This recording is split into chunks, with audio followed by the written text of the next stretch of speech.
Greetings, friends. Salutations, chers amis. Aujourd'hui, alors que nous poursuivons notre voyage à travers le livre « La tragédie des siècles », nous retournons en Allemagne où, comme nous le lisons au chapitre 10, la nation entière était agitée alors que des milliers de personnes se demandaient ce qui était arrivé à Martin Luther. De terribles rumeurs circulaient et beaucoup pensaient que le réformateur avait été assassiné. Les dirigeants de l'Église de Rome ont été terrifiés lorsqu'ils ont vu l'ampleur de la colère contre eux. Finalement, on a appris que Luther était vivant, bien que retenu prisonnier pour sa propre sécurité. Cela a quelque peu calmé les esprits et les écrits du réformateur ont été lus avec encore plus d'empressement et de nombreuses personnes ont rejoint la réforme. Mais Satan ne resta pas inactif et créa une contrefaçon pour discréditer l'œuvre de Martin Luther et des autres réformateurs, cherchant à détruire l'œuvre de la réforme elle-même. Certains hommes se sont distingués en prétendant avoir une révélation directe du ciel et en rejetant l'autorité de la Bible.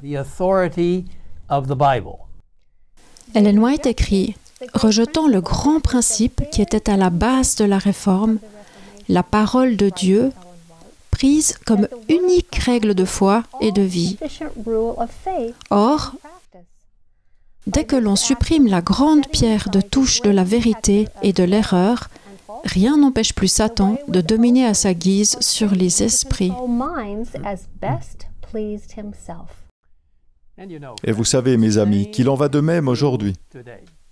Lorsque nous mettons de côté la Bible en tant que guide inspiré pour la foi et pour la pratique, nous ouvrons la voie à Satan pour introduire toutes sortes de faux enseignements. Les fruits de ces faux maîtres, qui prétendaient d'abord être du côté de la réforme, mais qui étaient guidés par leurs propres sentiments et illusions, ont été rapidement visibles. Le chaos s'ensuivit, le fanatisme et l'anarchie s'emparant de beaucoup. Pire encore, les actions de ceux qui ont semé la discorde et la confusion ont été imputées à la réforme, prétendant que c'était le résultat de l'application des enseignements de Luther.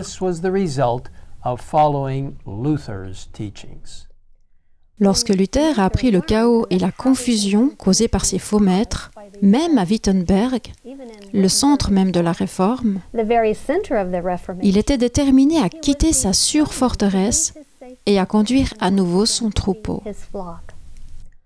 Les habitants de Wittenberg ne sont-ils pas mes ouailles? N'est-ce pas Dieu qui me les a confiés?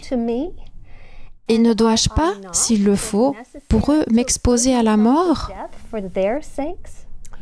Il ne s'agit pas d'une exagération. Luther était sous le coup de l'interdiction de l'Empire. Ses ennemis avaient le droit de le tuer, ses amis ne devaient ni l'assister ni lui donner asile. Mais voyant que l'œuvre de l'Évangile était en danger, il se lança courageusement dans la mêlée au nom de l'Éternel. C'est par la parole qu'il faut renverser et détruire ce qui a été fondé par la violence. Bientôt, la nouvelle se répandit dans tout Wittenberg que Luther était de retour et qu'il allait prêcher. Les gens affluaient dans son église, qui était pleine à craquer. Pendant toute une semaine, les foules enthousiastes sont restées assises tandis que Luther lisait la Bible jour après jour.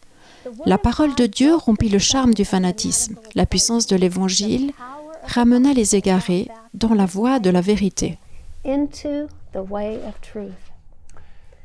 Satan, cependant, n'abandonne pas facilement. Quelques années plus tard, le fanatisme se déchaîna à nouveau, avec une violence encore plus grande et des résultats encore plus terribles. De nombreuses personnes brûlèrent leur Bible en proclamant « La lettre tue, mais l'esprit vivifie ».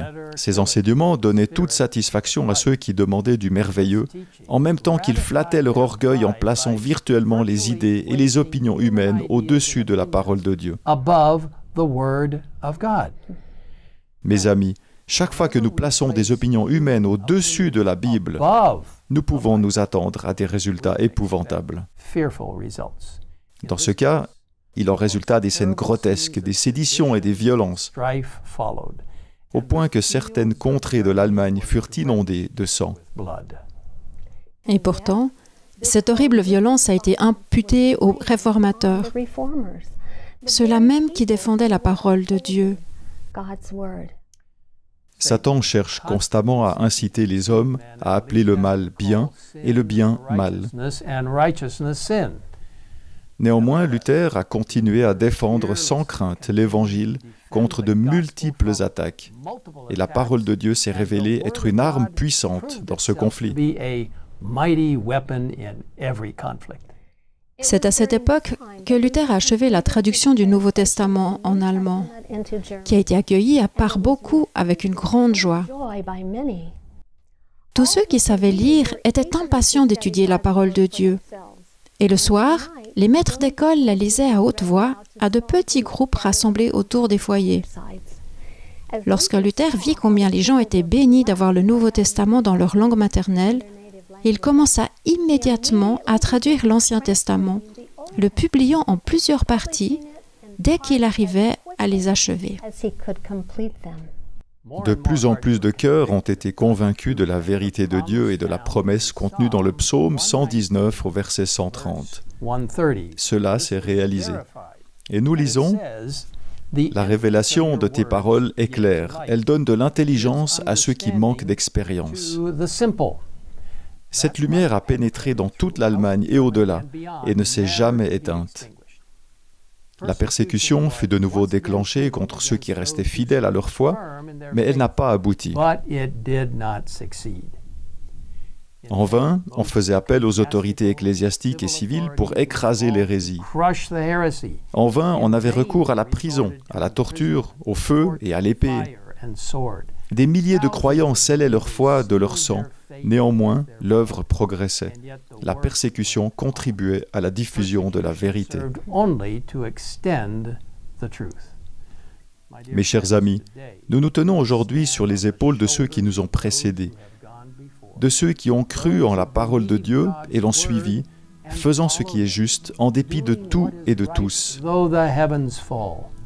Nous aussi, nous pouvons valoriser la vérité de Dieu et la partager avec d'autres, en laissant briller la lumière des Écritures dans ce monde de ténèbres.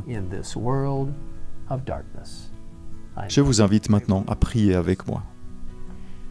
Père Céleste, merci pour la parole de Dieu. Merci pour le privilège de partager ces précieuses instructions et directives provenant de la salle du trône du ciel. Aide-nous, lorsque nous interagissons avec les autres, à leur montrer tes préceptes, ta direction dans nos vies, et à leur montrer que la parole de Dieu peut nous apporter stabilité et vie.